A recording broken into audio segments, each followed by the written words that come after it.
Olá, pessoal, mais uma aula por aqui. Hoje, a nossa aula é de fisiologia do sistema nervoso. Então, eu vou passar a constituição, as funções de cada órgão, como acontece o impulso nervoso em todo o sistema nervoso. A nossa aula de hoje é sistema nervoso principalmente central. E numa próxima aula, a gente vai ter sistema nervoso periférico e o sistema nervoso lidando com a parte sensorial do corpo. Então, sistema nervoso, ele tem como função a coordenação das atividades de todos os órgãos, de todos os músculos do corpo. A gente recebe muitos estímulos externos e todos esses estímulos são controlados pelo sistema nervoso e a partir desses estímulos o corpo responde. Então, o sistema nervoso ele é responsável pela resposta do organismo a estímulos. A constituição do sistema nervoso, então, ele tem uma formação: sistema nervoso central e sistema nervoso periférico. A formação dele sistema nervoso central, eu tenho o encéfalo e a medula espinhal. Encéfalo formado de vários órgãos, que a gente vai ver detalhadamente lá no final da aula. E a medula espinhal, então, que está inserida dentro da nossa coluna. E a gente também tem o sistema nervoso periférico. O sistema nervoso periférico é formado pelos nervos cranianos e os nervos espinhais. Então, aqui tem um resuminho: sistema nervoso central, encéfalo e medula; sistema nervoso periférico, os nervos periféricos divididos em cranianos e espinhais.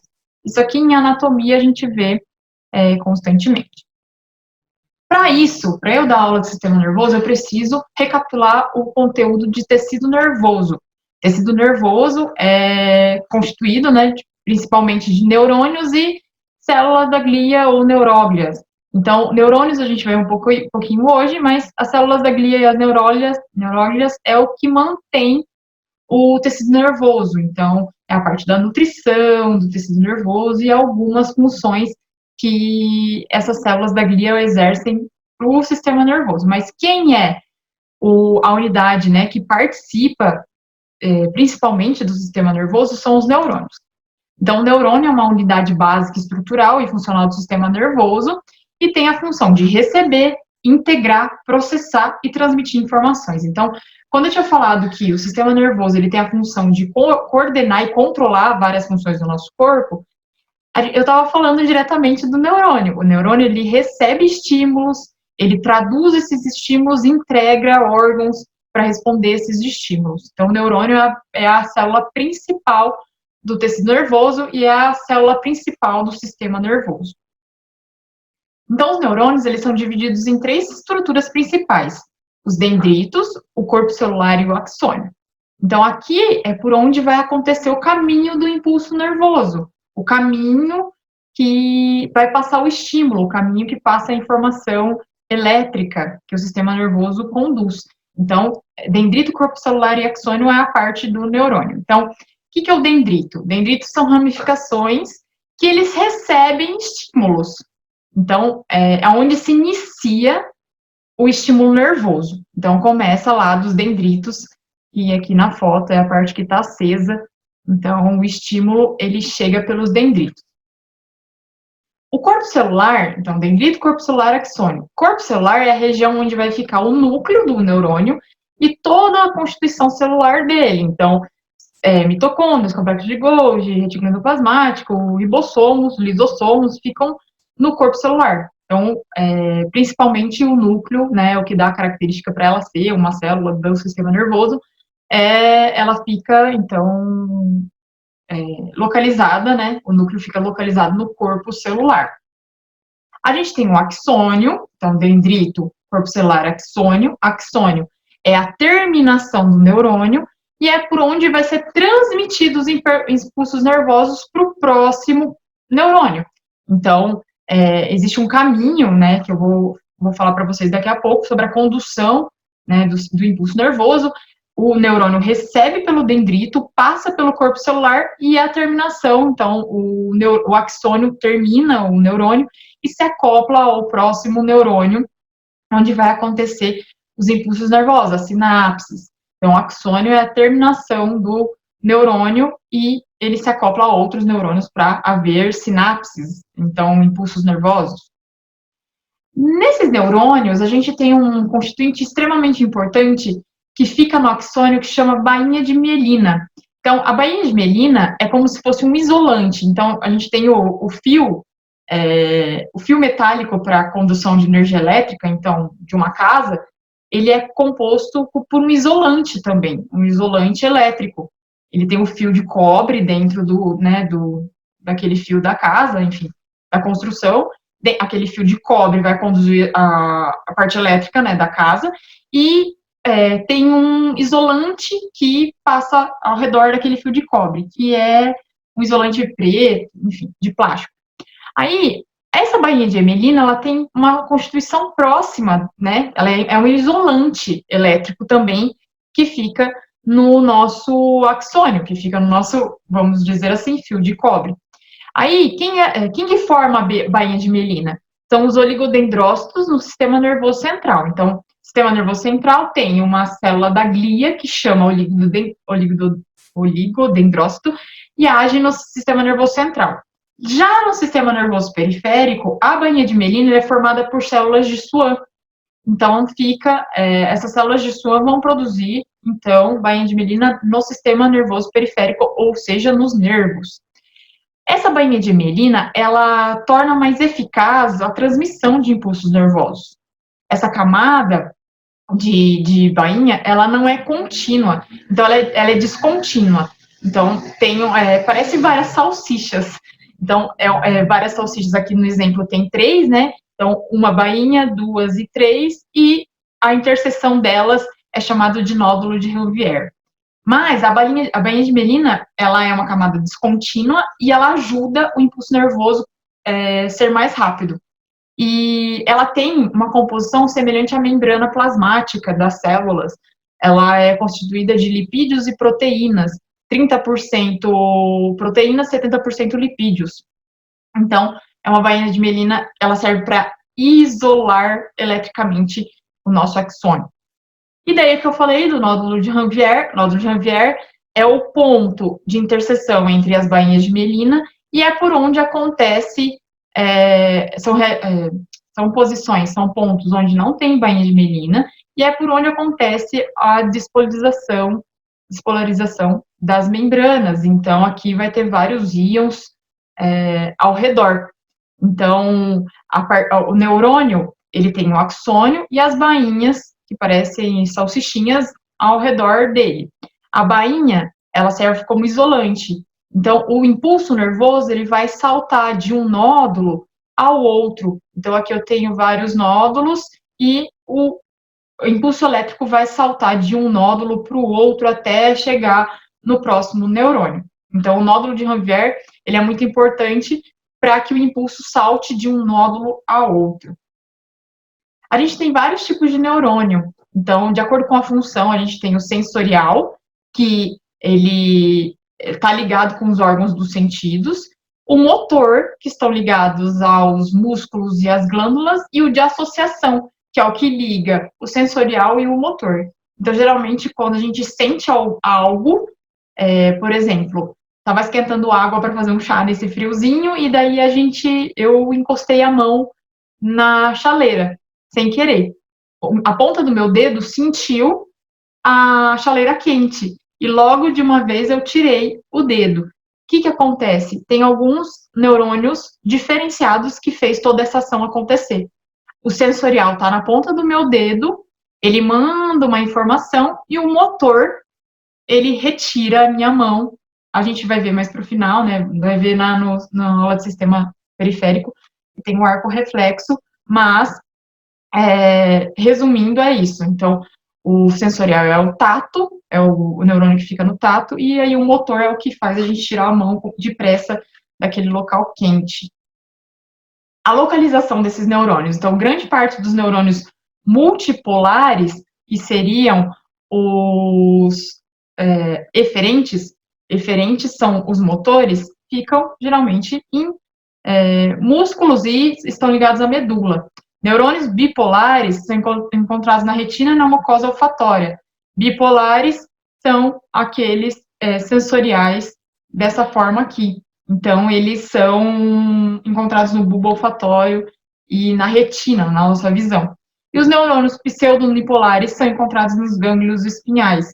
Então, esse tipo de neurônio aqui, que o corpo celular fica na metade ali do neurônio, então eu tenho um pseudo-unipolar, ele também é neurônio sensorial e ele fica ligado aos gânglios espinhais. A gente, falando de neurônio, antigamente a gente tinha que os neurônios eles se adaptam, né? Então a gente tem a neuroplasticidade, isso é muito antigo, é um conceito muito antigo. Ele promove, então, a neuroplasticidade promove a remodelação dos mapas neurosinápticos para otimizar e adaptar as funções dos circuitos neuronais. O que acontece? O cérebro e os neurônios que formam todo o sistema nervoso, eles estão adaptando e melhorando a cada vez mais a sua forma de agir, os impulsos e tudo mais. E o cérebro adulto, ele pode compensar lesões decorrentes de traumas por ser capaz de criar novas conexões e circuitos neurais entre os neurônios remanescentes. Então, é normal o nosso cérebro se adaptar e se remodelar a partir de algum acidente. Então, alguém que sofreu um AVC, por exemplo, pode ser, a parte do cérebro pode se readaptar. E a gente não tinha até então, até uns 10 anos atrás, a gente não tinha a pesquisa sobre neurogênese. O que é neurogênese? Então, a gente sabia que existe uma neuroplasticidade, que o neurônio ele se adapta e se regenera, remodela, a partir disso, e a neurogênese é a formação de novos neurônios. Então, há 10 anos atrás, a gente não acreditava que neurônios se formavam após uma pessoa estar adulto, então só em crianças que haveria a formação de neurônios, né, nos bebês, enfim. Aí a neurogênese hoje, depois, uns 10 anos atrás, então, pesquisadores encontraram formação de novos neurônios no hipocampo, que é uma região que fica no sistema límbico, que é relacionada a emoções. Então, lá no meio do cérebro, a gente tem o hipocampo, que foi constatado em animais e seres humanos, a formação de novos neurônios. E também a formação de novos neurônios no bulbo olfatório. Então, quando a gente sente algum cheiro, a gente tem o bulbo olfatório para que faça essa função, e na neurogênese foi descoberto que se desenvolvem outras células a partir dessa porção aqui do nariz. E, então, o que aconteceu? Então, lá no embrião tem formação de neurônios, então não se esperava que, até uns anos atrás, que os seres humanos produziam neurônios. Então, hoje, existe essa constatação, porém, a gente não se sabe ainda a capacidade de sobrevivência dessas novas células. Se o ser humano, ele precisa ativar muito essa célula, se ela consegue completar, né, seu ciclo, ou se ela morre antes disso. Então, lá no hipocampo tem a formação de novos neurônios, mas não se sabe se ela sobrevive até o final da vida, ou se ela precisa ser ativada, ou ela morre, enfim. Estudos com camundongos determinam que 10 a 20% de renovação das células estão no hipocampo. Então, para o camundongo, testes feitos com camundongo, de 10 a 20% são células renovadas a partir do hipocampo. Os neurônios são renovados a partir dessa porção do cérebro. E para seres humanos ainda a gente não tem estimativas, porque as pesquisas que foram feitas com pessoas com câncer, e ainda não se tem estimativas com pessoas saudáveis em relação a isso, essa porcentagem já para animais já existe, então, que a renovação acontece de fato de 10 a 20%. Impulso nervoso. Antes da gente ver como acontece o impulso nervoso, a gente precisa voltar lá na bioquímica e aprender como que acontece a bomba de sódio e potássio. Então, bomba de sódio e potássio é um transporte ativo de membrana. Transporte ativo porque ele perde ATP, né? Ele precisa de ATP, de energia da célula, para fazer bomba de sódio e potássio. Então, bombeia ativamente, né, o sódio e o potássio. Então, o sódio para fora da célula e o potássio para dentro da célula. Sódio sai, potássio entra. Então, aqui a gente tem uma célula que dentro dela é uma célula nervosa, né?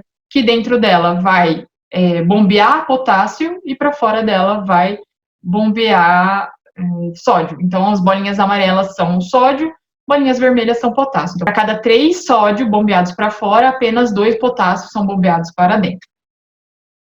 E daí, o que acontece com esse impulso nervoso? Acontece, então, através daquela bomba de sódio e potássio, e vai acontecer essa bomba de sódio e potássio nos dendritos, corpo celular e axônio. Então, eu tenho uma condução, eu tenho um sentido para acontecer esse impulso nervoso. Dendrito, corpo celular, axônio. Sempre, dendrito, corpo celular, axônio. Quando um está grudado no outro, um neurônio grudado no outro vai passar de dendrito, corpo celular, axônio, e essa condução vai acontecendo a partir de bomba de sódio e potássio. Então, o que acontece dentro da condução do impulso nervoso? Eu tenho um estímulo que inicia o meu impulso nervoso, o potencial de ação. Então, a partir de um estímulo, eu tenho potencial de ação, que é uma despolarização através da bomba de sódio e potássio. Depois da despolarização, eu tenho uma repolarização e, por último, uma migração do impulso nervoso até a extremidade do axônio. Então, aqui está acontecendo o estímulo, dendrito, corpo celular, axônio. Chegou no axônio, eu vou ter uma despolarização da membrana, uma repolarização e até o final acontece a polarização e despolarização e repolarização. Sempre assim. Então, aqui, o que acontece? A gente tem uma diferença de concentração de íons. A bomba de sódio e potássio, ela funciona gastando energia e contra o gradiente de concentração. Então, existe uma diferença de concentração de sódio e potássio. Quando eu tenho no exterior do neurônio mais sódio, ele vai forçar uma entrada do sódio. E daí eu tenho mais potássio dentro da célula, vai forçar uma saída do potássio. Então, enquanto isso, vai acontecendo o impulso nervoso. Por quê? Eu tenho uma despolarização e uma repolarização. Então, o que acontece? Potássio, a carga é negativa. Sódio, a carga é positiva. A carga positiva e negativa, ela está sofrendo uma troca. Acontece a troca. É como se fosse uma pilha. A pilha não tem o polo positivo e um polo negativo. A partir do momento que ela está gerando energia ali para o seu carregador, para o seu controle da TV, ela está fazendo troca de cargas. Então, aqui no nossos neurônios também acontecem trocas de cargas.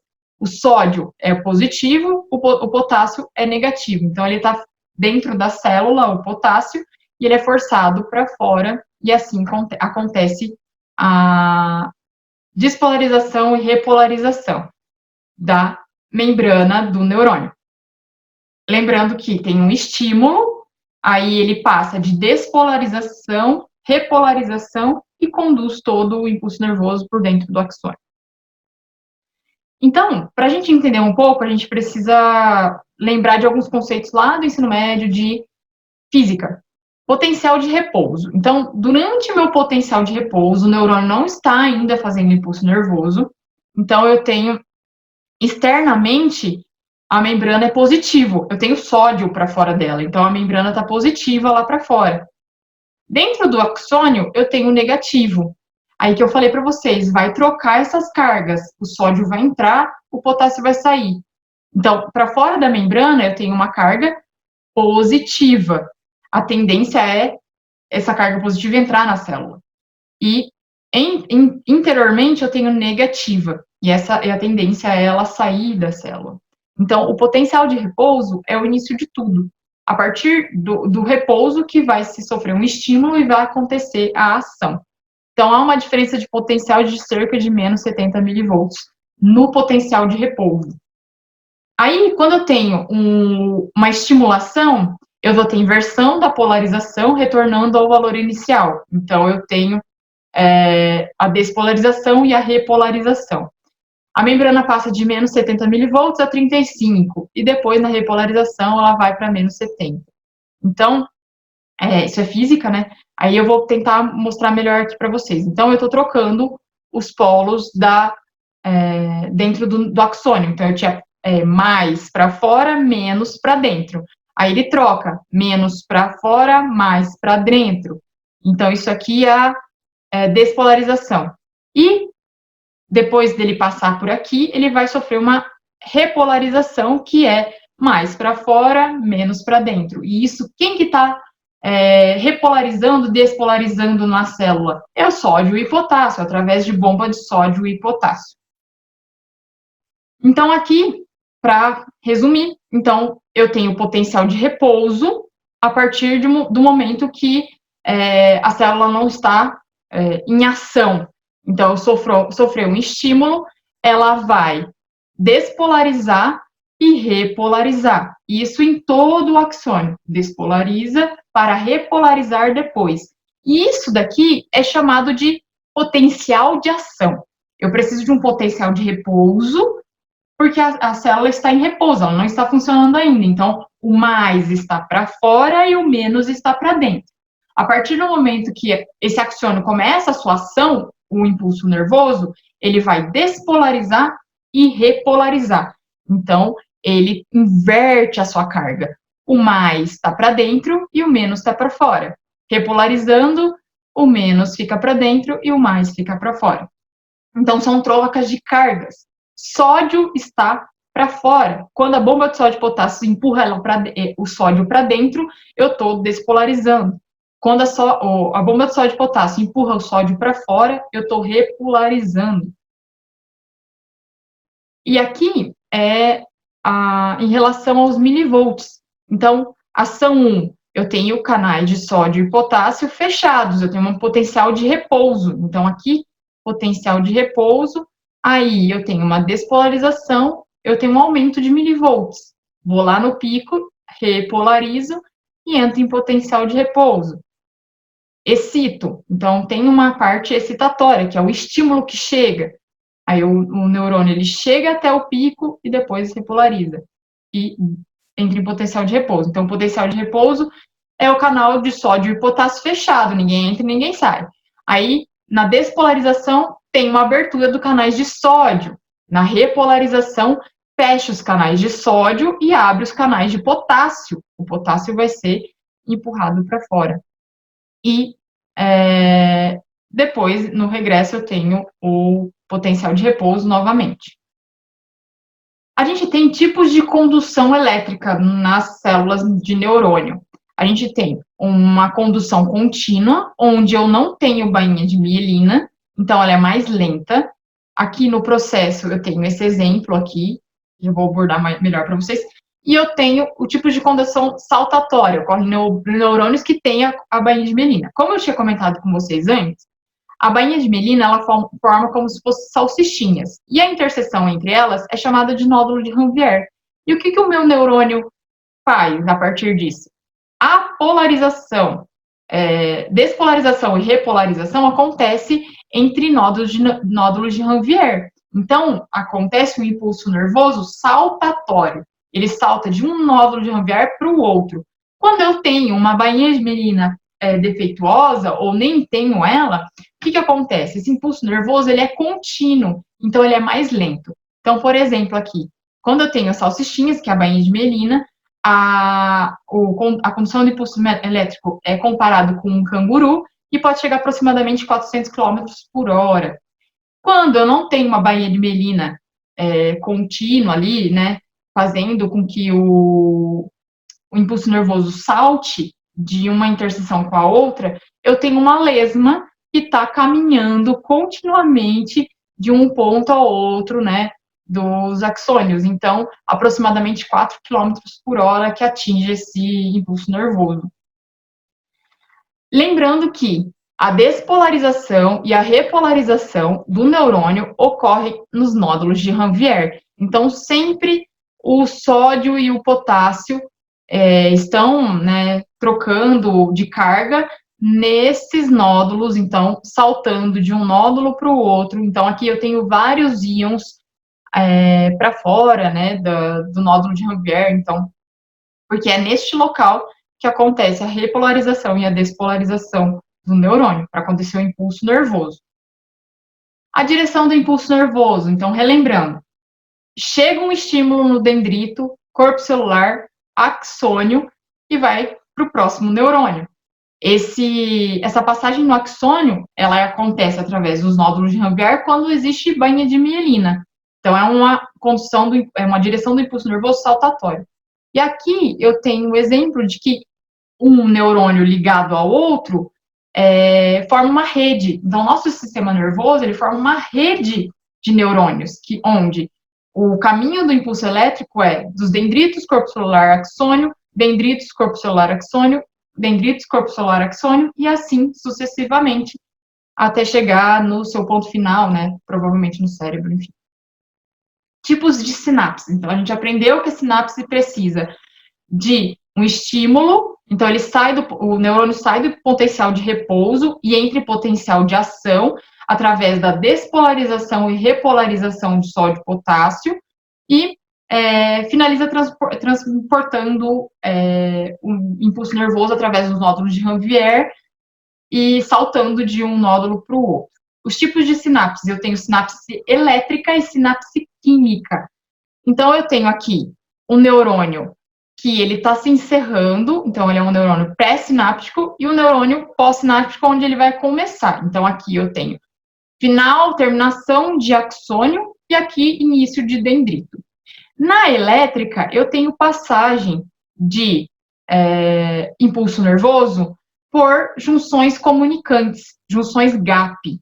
Então, aqui eu só tenho sistema elétrico acontecendo, sinais elétricos acontecendo de um neurônio ao outro. Então, acontece através de junções GAP.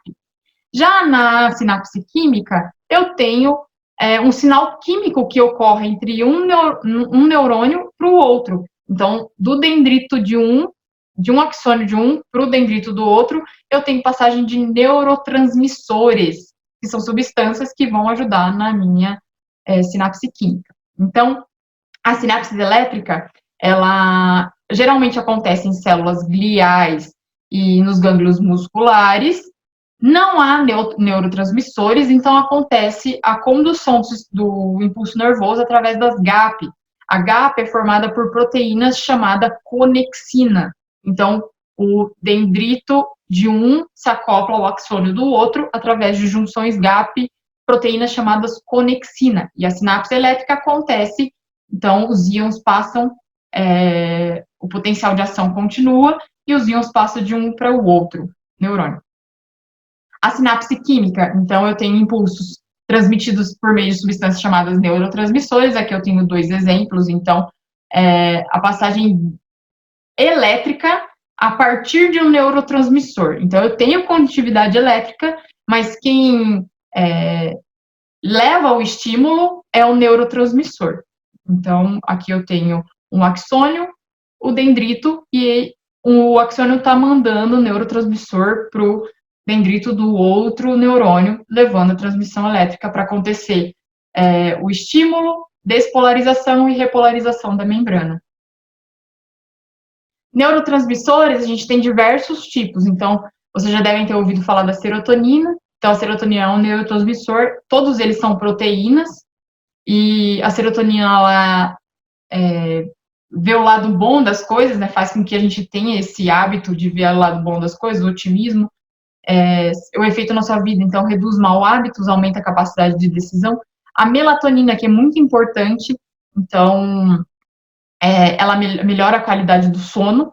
Então, para quem usa muito celular antes de dormir e tem um sono meio ruim, geralmente a luz do celular pode estar afetando o seu cérebro. Então, a melatonina ela não está sendo desenvolvida comum, né, normalmente. Então, ela ajuda no sono. Noradrenalina, que ela é ligada aos exercícios físicos, ocitocina, que é dos sentimentos. A dopamina é sobre o ânimo, o exercício, né, a energia, a motivação. A endorfina reduz a dor, a depressão e aumenta a sensação de felicidade. O GABA reduz a ansiedade e aumenta o relaxamento. Então, esses neurotransmissores estão agindo entre neurônios, nas sinapses, e eles estão levando esses estímulos para os outros neurônios continuarem as transmissões dos estímulos nervosos. A gente tem também sinapses excitatórias e sinapses inibitórias. Então, a sinapse excitatória, o que vai acontecer? Eu tenho um neurotransmissor excitatório e acontece a despolarização da membrana. Numa sinapse inibitória, eu tenho um neurotransmissor inibitório e eu tenho uma hiperpolarização da membrana. Então, Quando eu tenho uma ação neste neurônio, eu tenho uma despolarização da membrana, então ele está excitatório. Então, esse neurotransmissor, ele despolarizou a membrana, ele excitou a transmissão do impulso nervoso. E quando eu tenho um neurotransmissor que inibe a despolarização, então ela acontece uma hiperpolarização da membrana, inibindo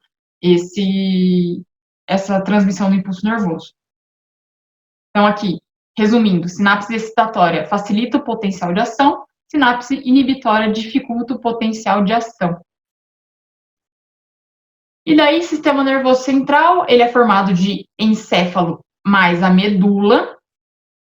Então, o encéfalo, ele é formado de cérebro, tronco encefálico e cerebelo. Então, aqui a gente tem o cérebro, o tronco encefálico, é um pedacinho aqui, o cerebelo e lá a medula dentro da nossa coluna vertebral. O cérebro é dividido em telecéfalo e diencéfalo, o tronco encefálico é o mesencéfalo, ponte e bulbo, e o cerebelo é o cerebelo mesmo. Qual que é a função do cérebro? O cérebro, ele tem funções essenciais para a nossa vida, então, é o centro dos sentidos, memória, pensamento e inteligência.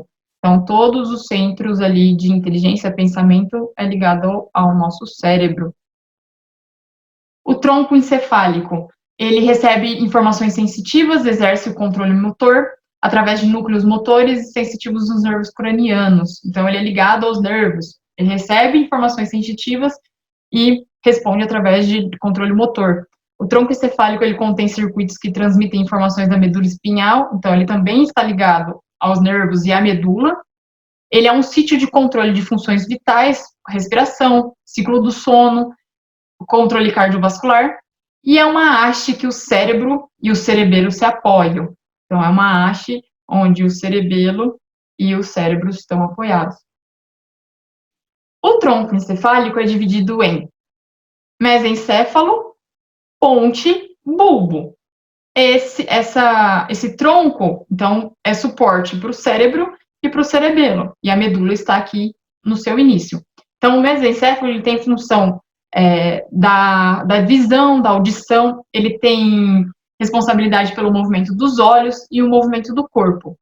A ponte, que é este órgão aqui, ela é associada a emoções. Então, o riso, ao choro, é ela que dá a controlada no riso e no choro.